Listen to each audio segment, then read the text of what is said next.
On this week's SME Spotlight, we talked to Martin Leach, owner, editor, publisher and distributor of community magazine, the Ponsonby News. Now, unlike some of its bigger, glossier rivals which are struggling in this new digital age, the Ponsonby News is thriving, turning 20 years old this month. Martin joins me now. Good morning, Martin Leach. Good morning.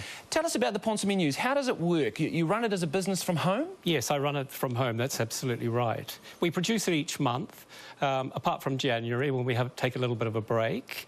And it comes out on the first Friday of each month and is around 130 to 140 pages most months. And how wide is the distribution? The distribution, we print 16,000 copies and we go to Ponsonby, Herne Bay, St Mary's Bay, Freeman's Bay, Grey Lynn and Westmere and Arch Hill, where I live. Now, you've been very successful. You're growing over the last few years. Yes. Yes, it's grown enormously. In fact, I can't believe it, the way it's taken off. But I think it's because we're doing a job in pulling the community together and giving people a voice, and that sort of seems to have worked. Turnover-wise, I mean, are you making a good living from this? It's what I like to say, it's very profitable. It's 3 times what it was when I first took over. Now, you come from you've got quite a long background in magazines, haven't you? Tell us about that. Yes, I published magazines in London for 15 years. Human Resources was probably the biggest one, and I ended up selling that to Michael Heseltine, who was Margaret Thatcher's right-hand man for a while. So, what do you see this model as something a bit unique? I mean, that could be replicated? I certainly think it can be replicated, and it is being replicated in some other parts of Auckland very successfully. I think we were probably the oldest publication of its type. John Elliott, who started it in 1989, had great vision.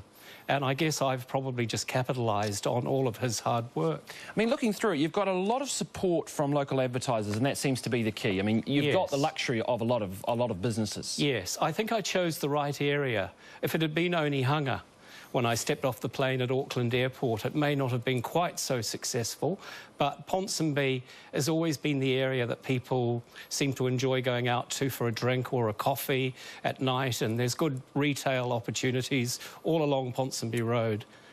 Now, you've grown the magazine pretty well. What now? I mean, is this the limit, or you want to push on into other areas? What are your ambitions? I don't think we will be doing another Ponsonby News in another area. We love what we do. We love Ponsonby. It's where we live. It's where we do our business. We probably won't do anything apart from Ponsonby News, although we do the Ponsonby's Top 10 Entrepreneur Awards twice every 2 years. But you see this as the potential there is for this to be sort of a bit of an Auckland magazine that you could have elsewhere, that people could use when they come to Auckland. We in fact do deliver to businesses outside Ponsonby to let them see what we're doing, and some of them have become advertisers. We don't want to draw people away from Ponsonby to spend their money, but you can't buy absolutely everything you want in our area, so sometimes you do have to travel outside.